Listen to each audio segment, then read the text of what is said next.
Steve Stone, thank you so much for joining us. It's been some season, hasn't it? Are you glad it's all over? It's been an interesting season. There's been a fair few changes, and I am looking forward to moving forward into next season. I mean, that started really a few weeks ago in terms of putting a new structure in place, but it's when the season officially ends with the last game of the season, it is a lot easier to talk about the future than when you're in a season, I think it's fair to say. Yeah, absolutely. One thing I want to touch on, we don't want to break over the season maybe in its entirety, but I know Russell Martin spoke about how if Alec Neil had been sacked sooner, maybe Norwich would have finished in the top 6 this season. You have been here all season, part of the board. How do you guys see it? I think it's a difficult one, and actually we were talking a bit about it after the game yesterday, and hindsight's a wonderful thing. It may have been the right decision to do it in December, but we may not have got the structure in place that is right for the longer term of the club. So there are swings and roundabouts with it. We may have put another manager in who may have done better, may have done worse. What I'm really looking at now is it's difficult to say. I can't say whether it's the right decision or not. I am more interested in the fact we're getting what I think is the right structure in place, what I know the board thinks is the right structure in place for next season. If we'd gone in December or January, we might have won 10 games and been in the playoffs, but at the same time it doesn't always work like that, so I don't know. None of us do we? No, That's the way it's none going of to us be. do. In terms of some words that Alan Irvine said as well after the last game, it clearly angered him that roles hadn't been sorted out going into next season. How hard has that been? I heard the comments, and that was talked a bit about again after the game yesterday. I think I understand it from Alan's point of view, because there hasn't been the level of clarity, because we haven't been in the position to do that. But we have been very clear what the plan is in terms of having the structure in place with the managing director and the sporting director. Then the next stage, recruiting a head coach, and Alan's known that that's been the plan. And also when Stuart came in as sporting director, he very quickly confirmed with Alan that he'd be in charge for the rest of the season. But I understand the uncertainty.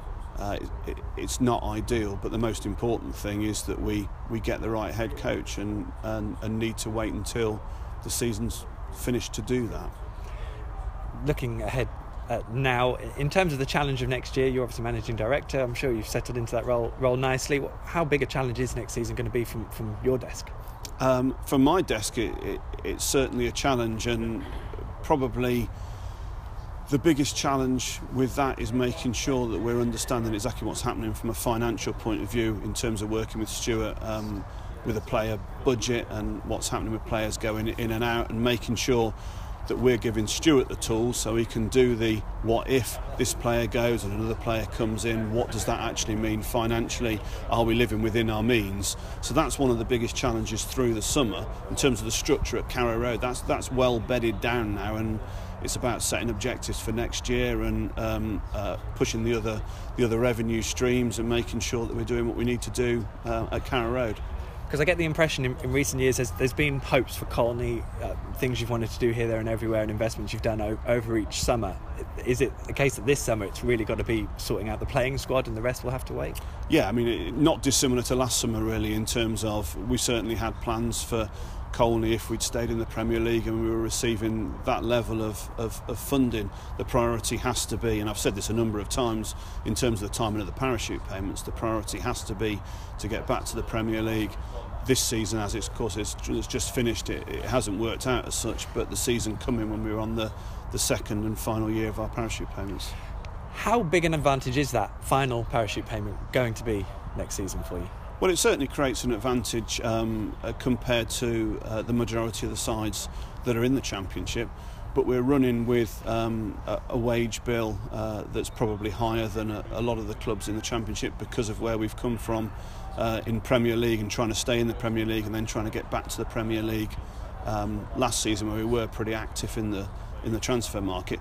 But it's certainly an advantage over the clubs that don't receive the same level of parachute payment. Obviously, we've got 3 clubs coming down who will receive parachute payments, as well as clubs that were down before us that are still getting them. So there are quite a few in there, but when you compare it to, the classic comparison is always the likes of Ipswich, who have been down for a significant number of years, who don't have any parachute payment, and that becomes far more of a financial challenge.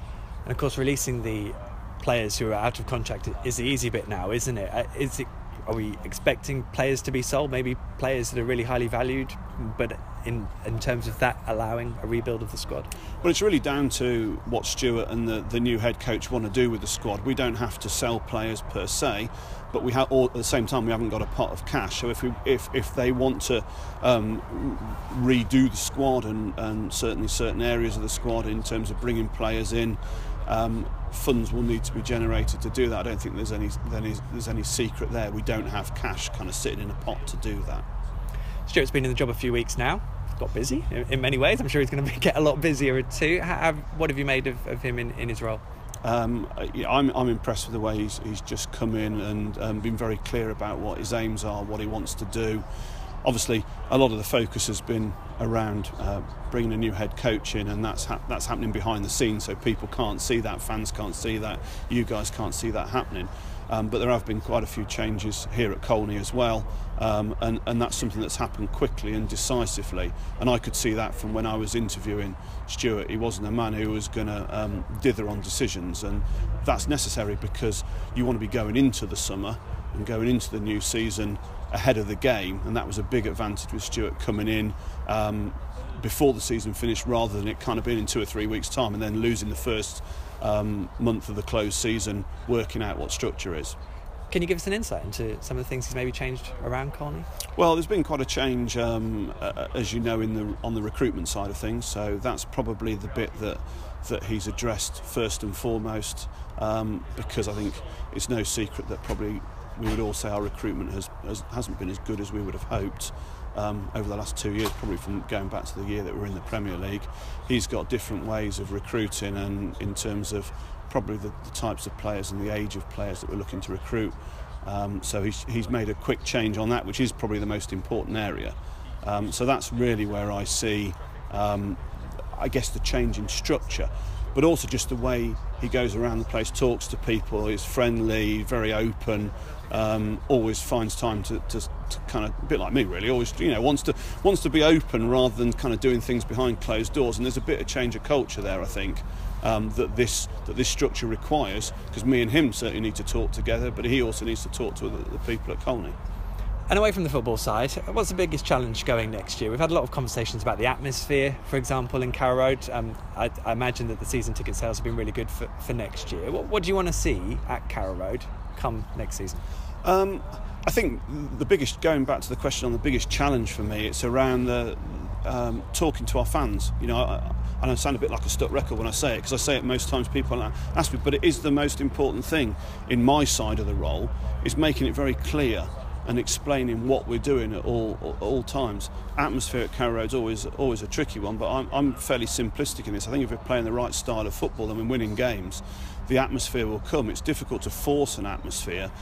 For me, my focus is trying to get the trust of the fans back and explaining what we're doing. So although they might not necessarily agree with everything that we're doing, and again, I've said this a number of times, if we tell people, fans, everybody what we're doing, at least they understand, rather than having no communication. So that's probably my biggest challenge. Now, I've started doing that already as a Stuart, and that's where Stuart's openness is good as well as me. But we've got to continue that through the summer, and then the proof comes in the playing, and then I think the atmosphere follows.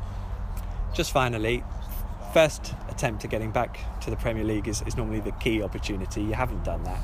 How confident are you that next year can put that right? Because it does tend to be harder second time around for clubs that are relegated. Yeah, I mean, again, going back, I've said the best chance of us going up is the first 2 years, and the first year you've got a bigger parachute payment, so in theory you should have a better chance. Now, what I would say is, in terms of the squad, last season, this is my view as a kind of non-football expert, but we were probably carrying too many players in the squad. We didn't move as many players as we wanted to last summer.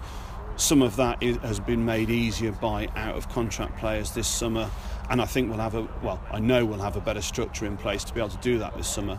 So am I feeling confident about next season? Yes, but it's all words at the moment. The proof of it comes in whether we win the games. I think we're getting the right structure in place to do it. We've got pieces still to fill, the head coach being the obvious one of those, and we've got a lot of player trading to potentially get through in the summer. But if we do all that, and I think we've got the right people in place to do it and the right support to do it, I'm confident for next season. But it's until you actually see the team playing, you don't really know. Steve, thanks so much for your time. No problem. Thanks.